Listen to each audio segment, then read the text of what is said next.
아론과 그의 아들들은 제사장 위임식을 통하여 여호와의 제사장이 되었습니다.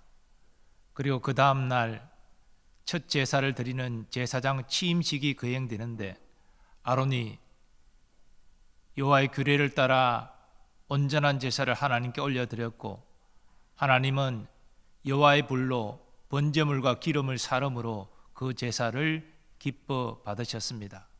그런데 이 은혜로운 시점에 비극적인 일이 일어났습니다. 오늘 본문은 그 비극을 이렇게 증거합니다.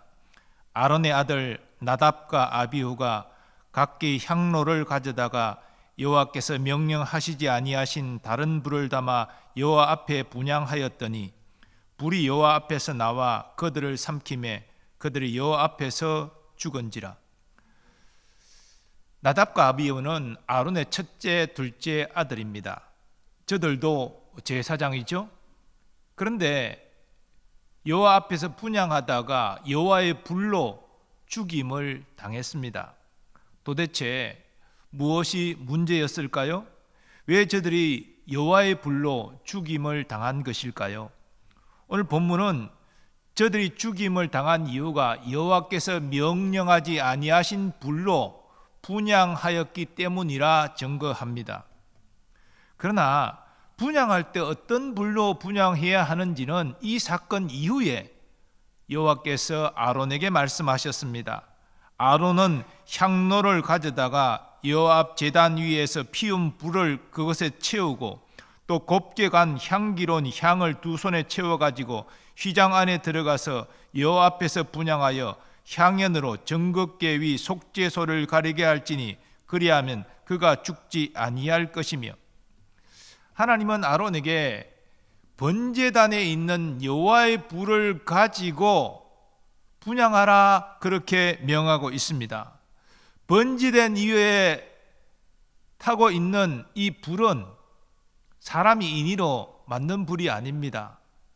바로 제사장 취임식 때에 그 제사를 기쁘게 받으셔서 번제물과 기름을 태운 여호와의 불입니다. 이 불을 제사장은 대대로 잘 간수해야 됩니다. 그리고 광야를 이동할 때도 그 불을 꺼지지 않도록 잘 보관해야 됩니다. 그리고 또 여호와의 불기둥이 구름기둥이 멈춰서는 곳에 다시 장막을 치고 제단을 설치할 때 그 불로 다시 번제물을 드려야 합니다. 이만큼 소중한 여호와의 불입니다. 그런데 지금 이 여호와의 불로 분향하라는 그러한 명령이 주어지기 전에 나답과 아비후가 임의로 불을 가져와 분향하다가 죽임을 당했습니다. 그러므로 여호와께서 명령하지 아니하신 불을 담아 분향한 것보다 더 문제가 되는 것은 여호와께서 명령하지 아니하셨는데 분향한 바로 그 사실 자체입니다. 지금까지 제사장 위임식이나 취임식에서는 여호와께서 모세를 통하여 명령하신 대로 제사를 드렸습니다.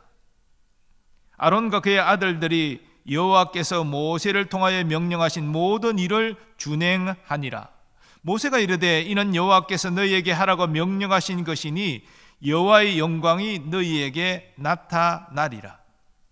아론과 그의 아들들이 여호와의 명령에 따라 제사를 드릴 때는 여호와께서 기뻐하셨습니다.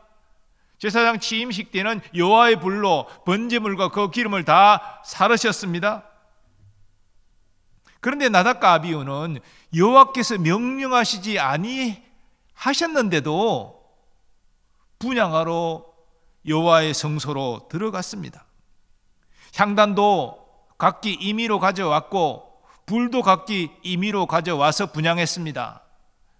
주석가들은 이 불은 여호와의 불이 아니라 회막 바깥에서 가져온 불로 이해합니다.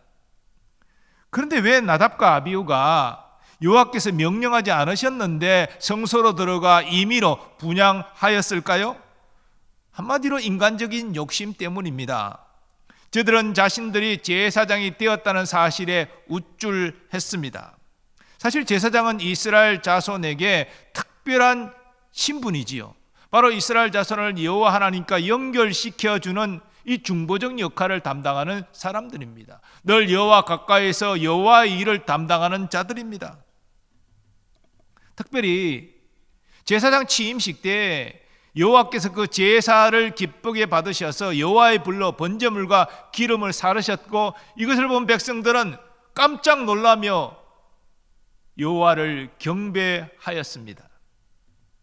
그런 가운데 이들은 제사장 직분을 과시하고자 임의로 성소에 들어가 여호와 앞에서 분향한 것입니다. 나는 이런 대단한 직분을 가진 제사장이 아니냐? 내가 이런 여호와를 섬기는 특권을 내가 누리노라. 너희들은 나를 인정하고 나를 존경해야 하지 않겠는가? 이런 어떤 자기 과시욕으로 분향을 한 것입니다. 이러한 의도는 제사장의 신분과 사명을 망각한 악한 것이었습니다. 그리고 나답과 아비후는 하나님 앞에 분향할 때에도 서로 각기 경쟁했습니다. 함께 분향한 것이 아니라 각기 향단을 가지고 각기 불을 취하여서 분향한 사실에서 우리는 그 모습을 확인할 수 있습니다. 결국 나답과 아비후는 하나님의 거룩함을 훼손하고 자기 욕심을 이루고자 임의로 분향하다가 여호와의 불로 죽임을 당한 것입니다. 이러한 사실은 다음의 말씀을 통해서도 확인됩니다. 모세가 아론에게 이르되 이는 여호와의 말씀이라 이러시기를 나는 나를 가까이 하는 자 중에서 내 거룩함을 나타내겠고 온 백성 앞에서 내 영광을 나타내리라 하셨느니라. 여기 나를 가까이 하는 자 중에서 내 거룩함을 나타내겠다라는 말씀을 여호와께 가까이 하는 자의 입장에서 보면 여호와께 가까이 다가서서 여호와의 일을 감당하는 자는 더욱 하나님의 거룩하심에 유의해야 되고 하나님의 거룩하심을 따라 행해야 한다는 말씀입니다. 여호와께 가장 가까이 다가가서 여호와의 일을 담당하는 사람이 누굽니까? 제사장이 세워지기 전에는 모세였죠. 그러나 이 제사장이 세워진 이후에는 제사장이 그 역할을 감당하는 것입니다.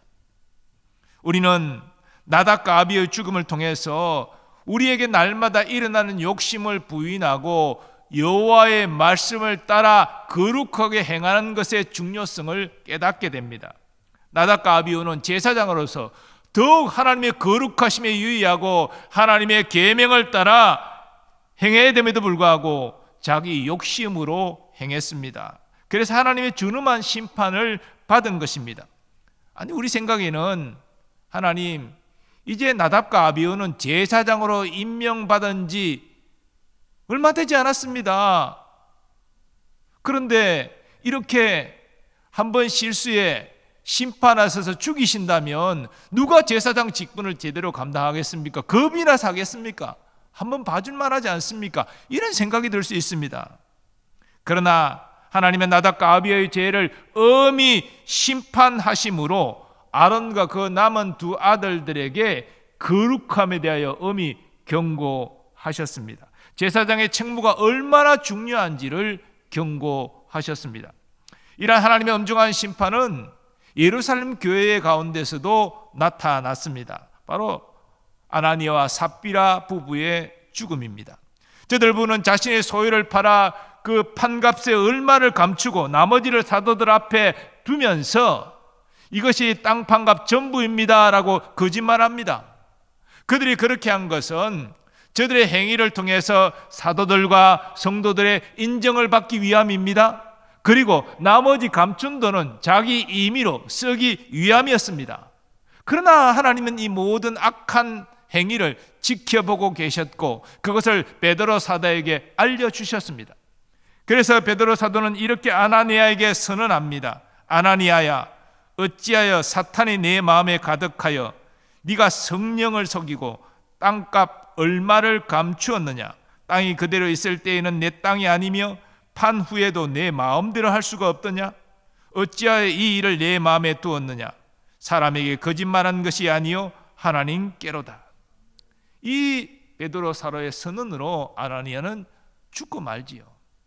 뒤이어서 삽비라도 거짓말하다가 남편과 똑같이 죽게 되었습니다.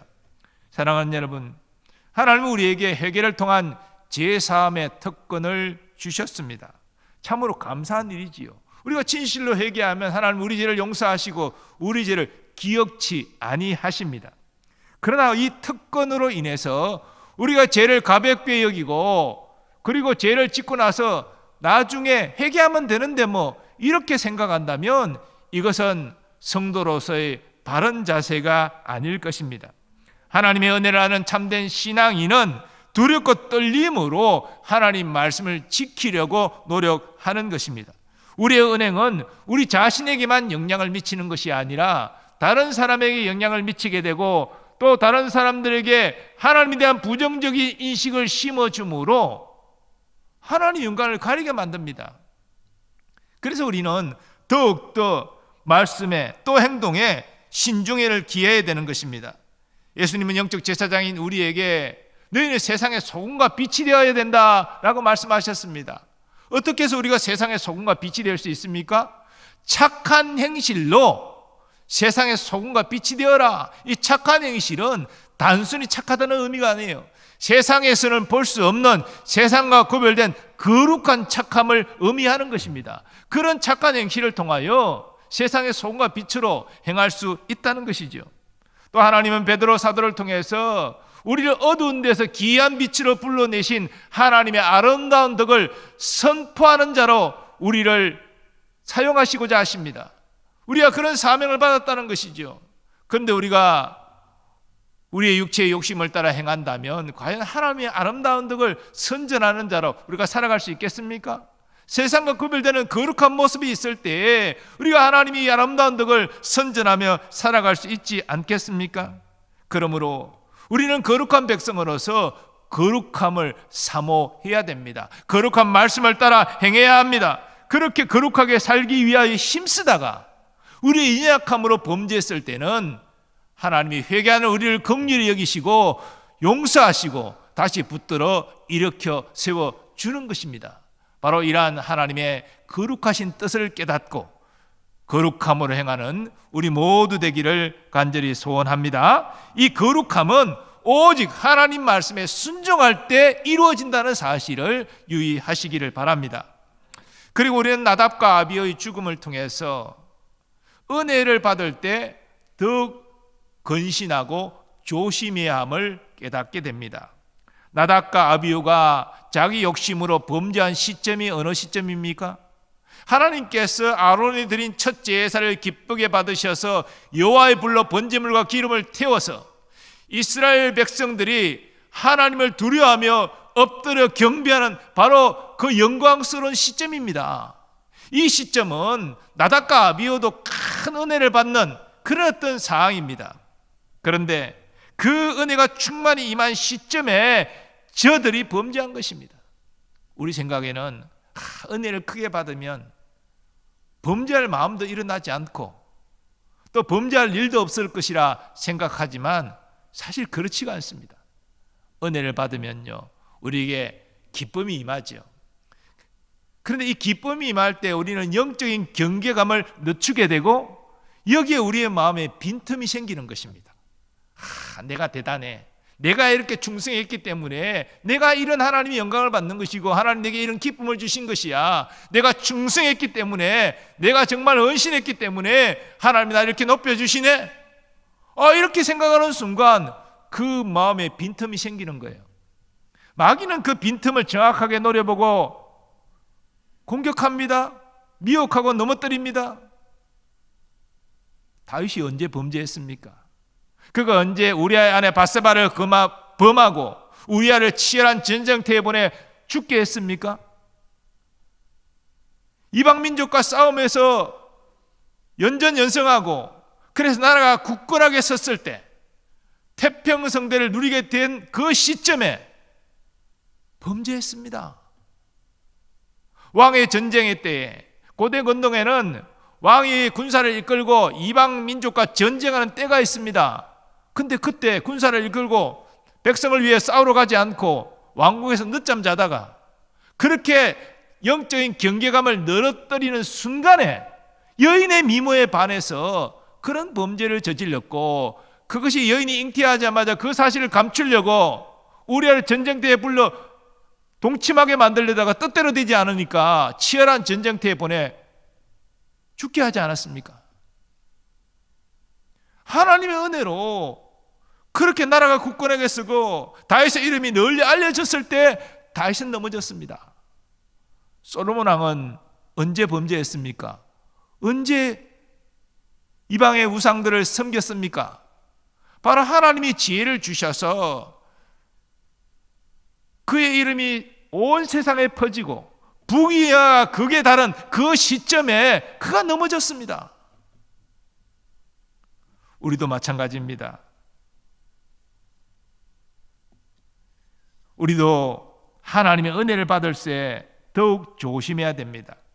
은혜를 받았을 때 더욱 겸손해지고 나 같은 자에게 하나님이 이런 은혜를 주셨으니 감사합니다. 내가 잘나서 이런 은혜를 받은 것이 아니라 나 같은 자에게도 이런 은혜와 사랑을 베풀어 주시니 감사합니다. 그래서 은혜 받을수록 우리는 말과 행동을 더욱 조심해야 되는 것입니다. 특히 사탄은 가까운 관계에 있는 사람을 통하여 은혜 받은 우리를 넘어뜨리려고 합니다. 부흥의 은혜 받고 그날 저녁에 은혜를 쏟아버리는 이유는 바로 영적 경계감을 늦추기 때문이에요. 그래서 가정에 가서 부부 사이에 아무것도 아닌 일에 자점 세우고 말다툼하다가 은혜를 다 쏟아버려요. 은혜 받을수록 더욱 겸손하시고 특별히 가까운 관계, 정말 허물이 없는 사이에 더욱 말과 행동을 조심하시기 바랍니다. 그래서 하나님의 은혜를 붙잡고 은혜를 오랫동안 누리시기 바랍니다. 그럴 때 하나님은 우리에게 더욱더 큰 은혜를 주시는 거예요. 은혜 한번 받았다고 우쭐해가지고 내가 은혜 받았네 이렇게 떠벌리고 함부로 행동하는 것이 아니라 은혜 받았을수록 주님 나 같은 자에게 이런 은혜를 주십니까? 겸손하게 그러나 감사함으로 입과 행동을 절제하면서 행할 때에 그에게 더 큰 은혜가 또 임하는 것입니다. 아론은 두 아들의 죽음으로 인해서 매우 슬퍼했을 것입니다. 어찌 안 그러겠습니까? 갑자기 제사장으로 세움받은 아들이 제사장 임무 첫날에 그 영광스러운 날에 여호와의 불에 죽임을 당했으니까 얼마나 놀라고 얼마나 마음에 상심이 되었겠습니까? 그러나 이와 관련된 하나님의 말씀을 듣고 아론은 잠잠했습니다. 하나님의 공의로운 심판을 겸손히 인정한 것입니다. 즉 아론이 개인적인 감정보다는 하나님의 주권을 인정한 것이지요. 이것은 쉬운 일이 아닙니다. 성숙한 신앙인만 행할 수 있는 것입니다. 동방의 의인 욥도 그랬습니다. 성경은 모든 재산과 소유를 다 잃었을 때 욥의 반응을 이렇게 증거합니다. 욥이 일어나 겉옷을 찢고 머리털을 밀고 땅에 엎드려 예배하며 이르되 내가 모태에서 알몸이 나왔사온즉 또한 알몸이 거리로 돌아가올지라 주신 이도 여호와시요 거두신 이도 여호와시오니 여호와 이름이 찬송을 받으실지니이다 하고 이 모든 일에 욥이 범죄하지 아니하고 하나님을 향하여 원망하지 아니하니라.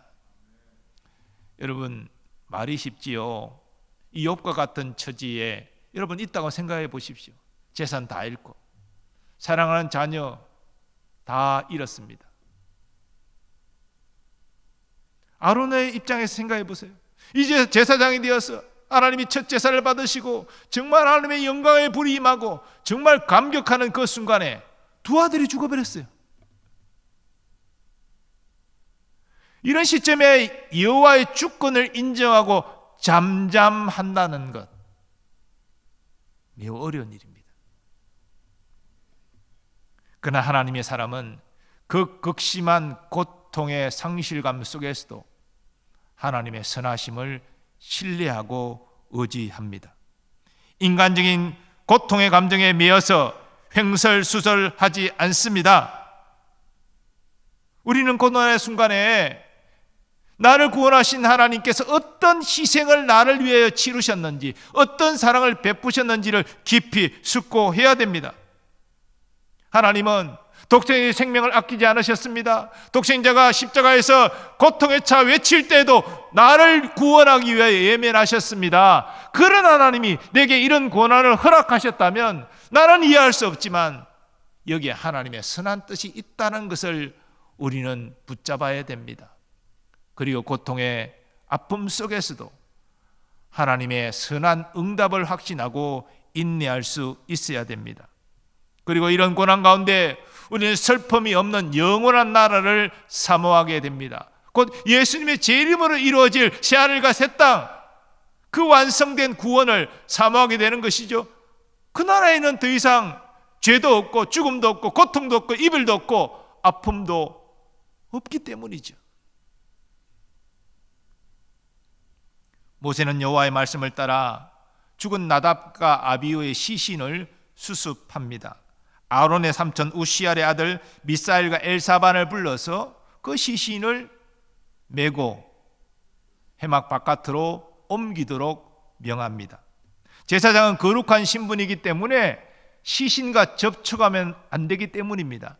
그래서 가장 가까운 친척을 불러서 그 시신을 옮기도록 한 것입니다. 그리고 모세는 아론과 엘라살과 이다말에게 이렇게 여호와의 명을 전합니다. 너희는 머리를 풀거나 옷을 찢지 말라. 그리하여 너희가 죽음을 면하고 여호와의 진노가 온 회중에게 미침을 면하게 하라. 오직 너희 형제 이스라엘 온 족속은 여호와께서 치신 불로 말미암아 슬퍼할 것이니라. 여호와의 관유가 너희에게 있은즉 너희는 회막문에 나가지 말라. 그리하면 죽음을 면하니라. 하나님께서 모세를 통하여 아론과 엘야살 이다말에게 말씀하십니다. 너희는 머리를 풀지 말라, 옷을 찢지 말라.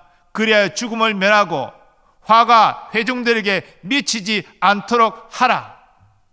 머리를 푼다는 것, 옷을 찢는다는 것, 이것이 의미하는 바가 무엇입니까? 더 이상 제사장 직분을 감당하지 않겠다는 것입니다. 제사장은 머리에 관을 쓰고 제사장 직무를 봅니다. 거룩한 제사장의 옷을 입고 제사장 직무를 봅니다. 근데 머리를 푼다는 것은 관을 벗어 던진다는 것 아니겠어요? 옷을 찢는다는 것은 더 이상 하나님이 주신 거룩한 옷을 입지 않겠다는 것 아닙니까? 이 제사장 직무를 개인적인 분노 때문에 던지겠다는 것입니다. 그러면 하나님의 거룩함을 훼손하는 그러한 참남한 일을 행한 것이기 때문에 죽임을 당할 것이다 라고 말하고 있는 것이죠. 그리고 너희의 죽임을 당하는 것은 너희에게만 화가 미치는 것이 아니라 바로 너희 때문에 온 회중에까지 하나님의 분노가 임하게 되는 것이다 라고 말하고 있는 것입니다. 마찬가지로 회막문에 나가지 말라는 것도 동일한 의미입니다. 제사장은 제사장 옷을 입은 순간부터 회막 안에서 제사장의 임무를 담당해야 됩니다. 그런데 회막문에 나가는 것은요, 바로 제사장 직분을 그만두겠다는 것이죠. 이 또한 하나님의 진노가 임할 수밖에 없다는 것입니다. 여러분과 저는 그리스도 안에서 영적 제사장으로 부름을 받았습니다. 그러므로 우리를 제사장으로 부르신 하나님의 뜻을 따라서 우리는 영적 제사장으로 행해야 됩니다. 아론과 엘야살, 이다말처럼 개인적 사사로운 분노 때문에 감정에 휩싸여서 나 제사장 못하겠습니다, 제사장 직분 던지겠습니다, 이러면 안 된다는 것이죠. 우리가 이 세상 살다 보면 때로는 억울한 고난을 당할 때도 있습니다. 애매한 고난을 당할 때도 있고요. 그래서 속상하고 힘들 때 분명히 있습니다. 그러나 우리가 그럴 때 우리의 감정과에 휘둘리고 우리의 감정을 따라 행한다면 우리 곁에는 다툼과 분쟁이 계속 일어나게 될 것입니다. 누구를 미워하고 누구를 저주하고 누구와 싸우고 이런 결과가 나오지 않겠습니까?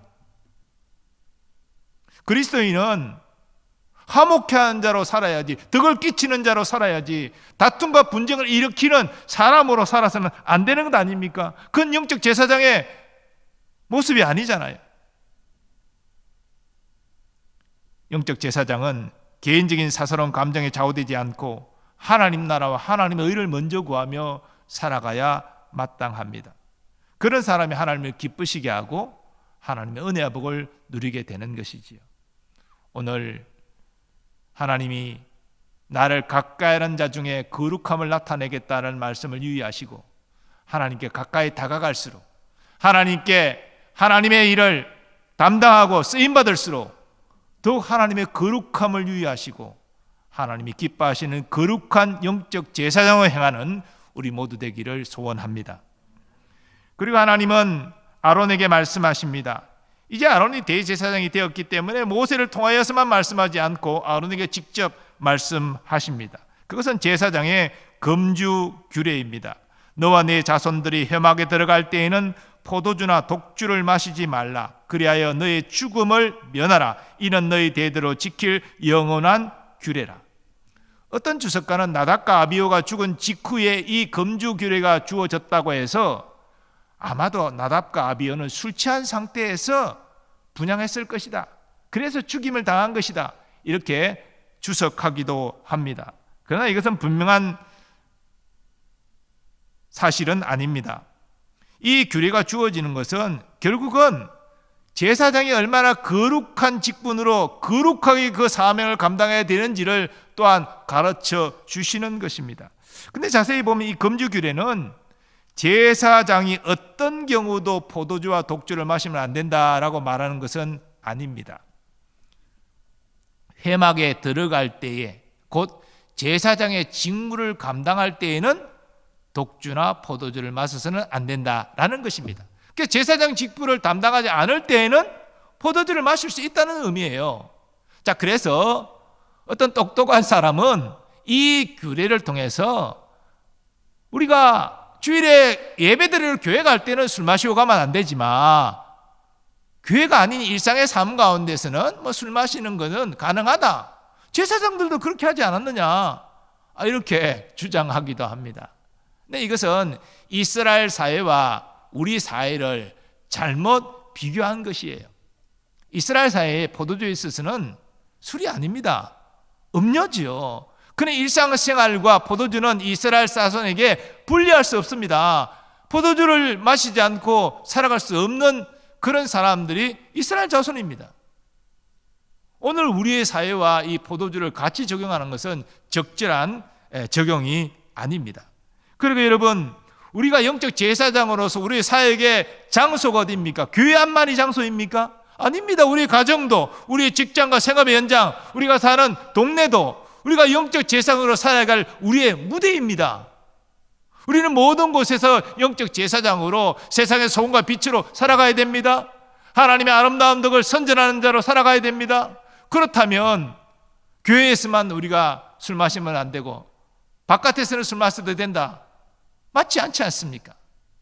영적 제사장의 거룩한 신분과 사명을 생각할 때 이 술 취하는 것은 결코 하나님의 뜻이 아님을 아는 것, 어려운 일이 아닙니다. 그리고 이 술이라는 것은요, 일종의 마취제입니다. 여러분들 술을 마시면 근심을 잊게 된다, 그렇게 말하고, 그래서 마음이 괴로운 사람이 술을 마신다, 그렇게 되지만 마취제이기 때문에요, 근심이 마취되는 거예요. 그래서 근심을 못 느낄 뿐이에요. 근데 술 깨면 문제가 하나도 해결되어 있지 않잖아요. 그래서 더 큰 괴로움이 다가와요. 그래서 이걸 또 잊어보려고 더 독한 술을 마시게 되고 더 많이 마시게 되고, 그 점점 몸이 망가지는 것이죠. 술은요, 각성제가 아니라 마취제입니다. 영적인 마취제이기도 해요. 술을 마시면요, 영적인 사고력이 끊어집니다. 그래서 어떤 내가 적절한 영적인 대응을 해야 될지 생각나지 않아요. 그래서 적절한 행동을 하지 못하게 됩니다. 술이 그렇게 우리를 만드는 거예요. 여러분, 술 취해가지고 하나님께 영광 돌렸다, 그런 얘기 들어보신 적 있습니까? 물론 제가 들은 간증 중에 하나는 중국의 그 공산치하에 그 선교를 하러 가다가 중국 공산당 간부가 독한 술을 주면서 당신이 이걸 다 쉼없이 마셔야 내가 선교할 수 있는 지역을 안내하겠다, 이렇게 해가지고 어쩔 수 없이 하나님의 영광을 위하여 술을 마셨다라는 얘기는 들었어요. 그건 진짜 하나님의 영광을 위한 거예요. 술을 마시고 싶어서 마신 것이 아니고 선교를 하기 위하여 공산당 간부가 그런 조건을 내기니까 평소에 술을 마시도 못한 그 사람이 선교를 하기 위하여 그 술을 마셨다는 것이에요. 간증을 들어보면 물을 마시듯이 마셨다. 하나님이 그런 은혜를 주신 것이지요. 그런 경우는 자신의 육신의 즐거움을 위해서 마시는 게 아니잖아요. 마시지 못하는 술을 선교를 위하여 어쩔 수 없이 마신 거잖아요. 이건 하나님의 영광을 위하여 술을 마신 것이 됩니다. 그러나 이런 경우가 얼마나 되겠습니까? 우리 대부분 음주를 하는 것은 육신의 즐거움을 위해서 마시잖아요. 그래서 영적 감각이 무뎌져 가지고 정말 횡설수설하고 정말 행하지 말아야 될 추태를 보이는 것이 사람의 모습이 아닙니까? 술 취하면요, 하나님 영광이 되지 못하는 것입니다. 특별히 영적 제사장으로서 하나님의 거룩함을 온 세상에 알려야 될 우리가 이 술 취함을 통하여서 그런 은사 행동을 나타낸다면 하나님 영광 가려지는 것이죠. 나답과 아비후가 당시 술에 취해 있어서 무분별하게 분향했을지도 모릅니다. 그것도 하나님 심판 대상이죠. 그러나 술에 취하지 않았을지라도 그들은 자기 욕심으로 하나님 명하시지 않는 임의로 분향하는 죄악을 저질러 하나님의 거룩함을 훼손하였습니다. 그래서 하나님 일벌백계로 아론과 그의 남은 두 아들 제사장에게 경계를 주시고자 심판하여 여호와의 불로 죽이신 것입니다. 사랑하는 여러분, 저는 여러분과 함께 그리스도 안에서 영적 제사장으로 부름을 받았습니다.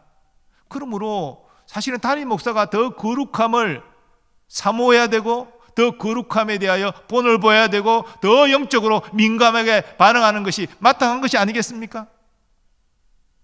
그리고 여러분도 마찬가지로 영적 제사장의 부름을 받았기 때문에 하나님께 가까이 다가가서 하나님의 일을 감당할수록 더 거룩함을 유의하고 거룩하게 행해야 마땅하지 않겠습니까? 하나님 마음에 합한 자는 더 큰 하나님의 은혜와 복을 받게 될 것입니다. 하나님은 그리스도 안에서 영적 제사장으로 부름받은 우리가 은행에 더욱 성결하기를 원하십니다. 세상과 구별되는 성결함, 거룩함으로 세상의 소금과 빛이 되어 하나님의 뜻을, 하나님의 거룩함을 사람들에게 알리는 주의 도구로 쓰임받는 우리 모두 되기를 소원합니다. 하나님은 그는 우리와 함께 하실 것이고 우리를 통하여 하나님의 거룩함을 온 세상에 드러내실 것입니다. 이런 은혜가 우리 모두에 있기를 간절히 소원합니다. 아버지 하나님, 오늘 나답과 아비의 죽음을 통해서 여호와께 가까이 다가가서 주의 일을 감당하는 자일수록 더욱 거룩함을 추구해야 됨을 깨닫게 됩니다. 하나님, 그리스도 안에서 영적 제사장으로 받은 우리가 매사 하나님의 거룩한 말씀을 따라 하나님의 거룩함을 드러내는 우리가 되게 하여 주옵시고, 이를 통해서 하나님이 기뻐하시고 하나님이 우리와 함께 하시고 우리를 통하여 온 세상에 하나님의 영광을 나타내 주시옵소서. 예수님의 존귀하신 이름으로 기원하옵나이다. 아멘.